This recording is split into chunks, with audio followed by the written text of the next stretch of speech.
Thank you very much. We have some executive orders that we're going to be signing right now that are very important. They're really redos from some horrible mistakes made by Biden and his group, and we're changing them back so that we can lead a normal life, a good life, and they're actually very important, and from the standpoint of lifestyle, they're very important. So I'd ask Will to maybe explain them, and we'll ask some of our congressmen and senators to say a few words, please.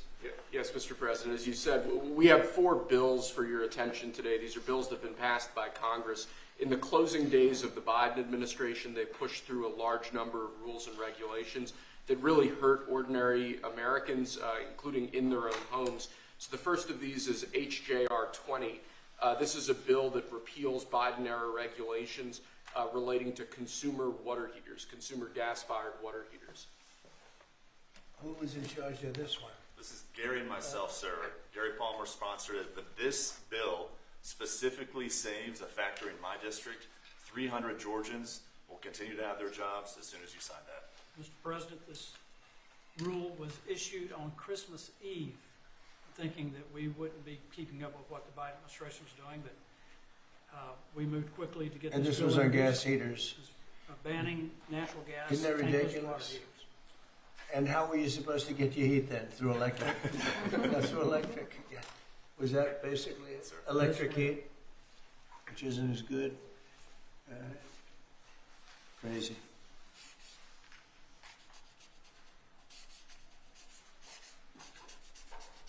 You guys hold that up. Brian, hold that up. You guys were great. Thank you, Mr. President. No sense, just no sense.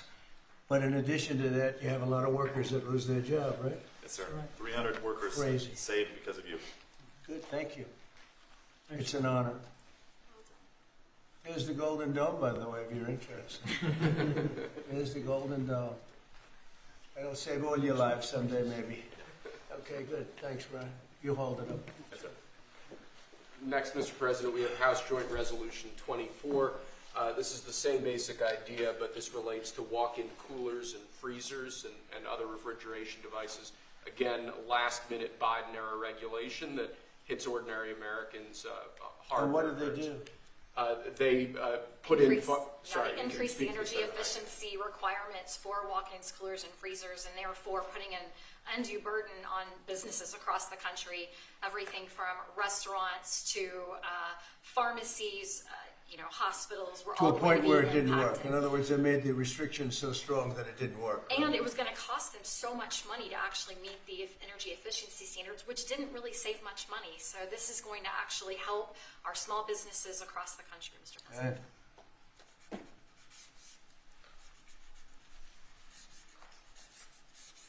Many manufacturers would have had to stop lines, shut down entire lines of businesses. And I just want to say, rescinding these, this was done days before you took office. They pushed through these regulations. They didn't think about the cost to businesses. They didn't put American interests first. They didn't put American businesses first. I am so grateful we finally have a president who's not only walking back these insane, burdensome regulations that are ultimately going to cost us Americans and American businesses, but that you are thinking about the next generation. And as we're leading into Mother's Day, some of us are trying to parent and serve this country at the same time. Thank you for welcoming my son, who is 15, with his mother serving, watching what we're doing for him and generations to come. You are making this country stronger for them. Thank you. Thank you very much. Good luck, right? Take care of your mom. Okay, let me have that.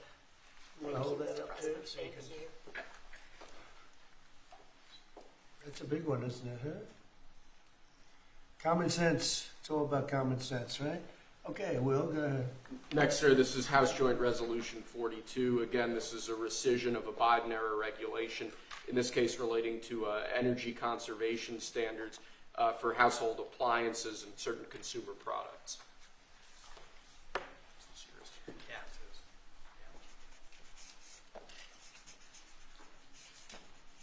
That's a good one. I know who's over there. I know who did this. Explain that, please. Sure. Look, this is helping fight inflation because the cost of the burden on appliance manufacturers is going to drive up the cost of them producing household products, which means that when you go buy a washer, dryer, any appliance, it was going to drive up the cost for consumers. It reduces consumer choice.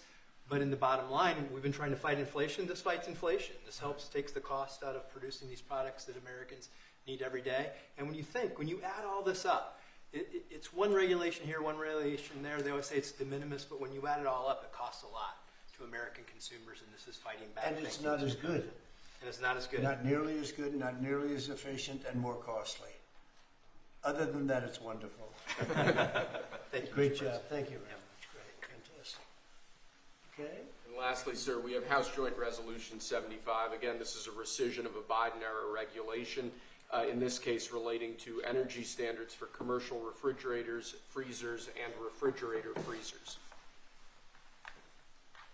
Do you have the sink one in here? The sinks and shower heads?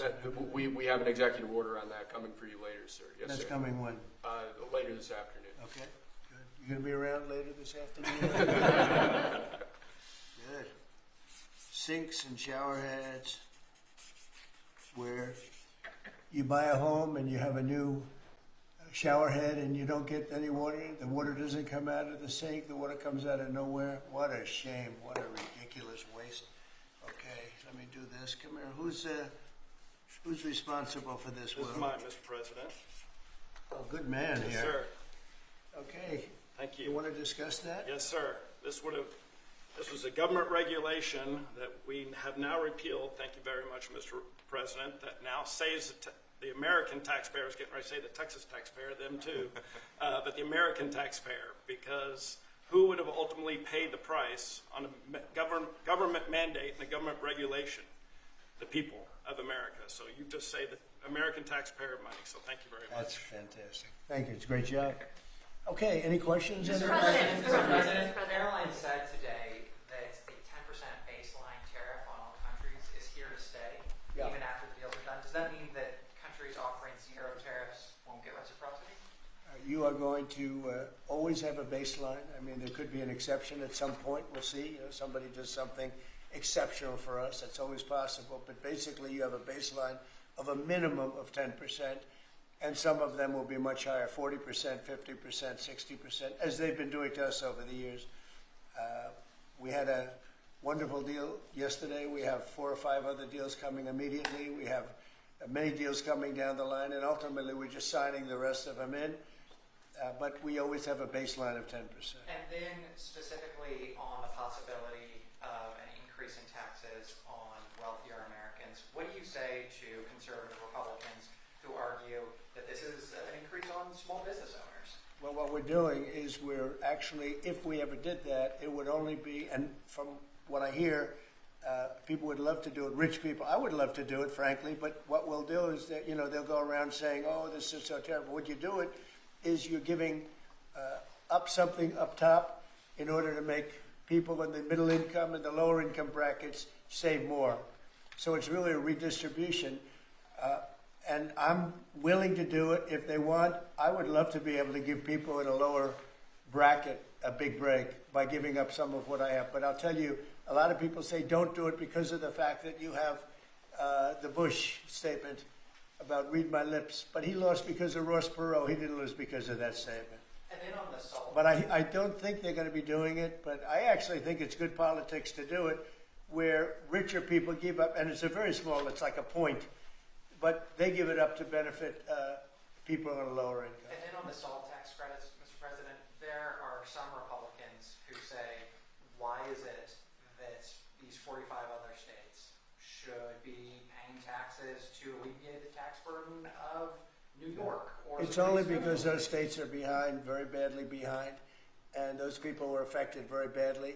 And, the sad part is oftentimes they were affected badly because you had bad management in those states, like in California with Newsom and, people. So you had some bad management.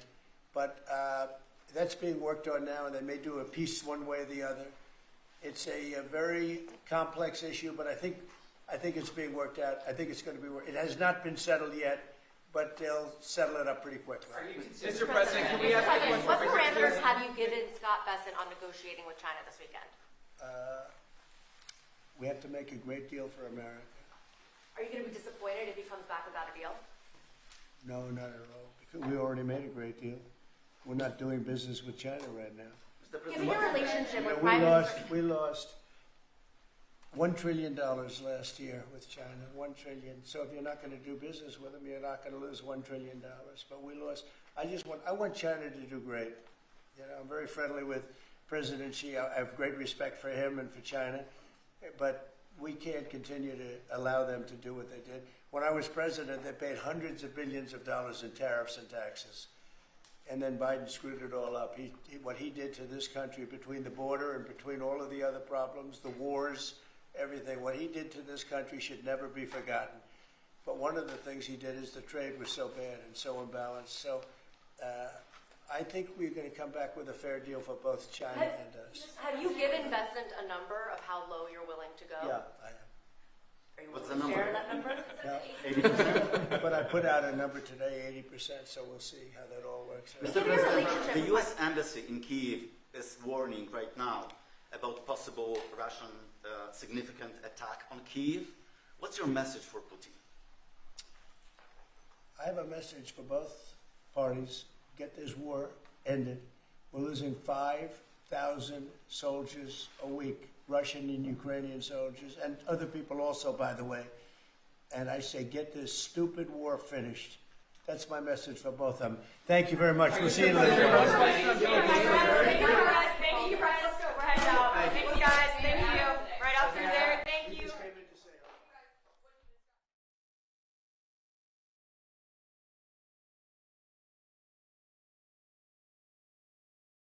I would say the primary reason, but he was very nice. He's a nice man.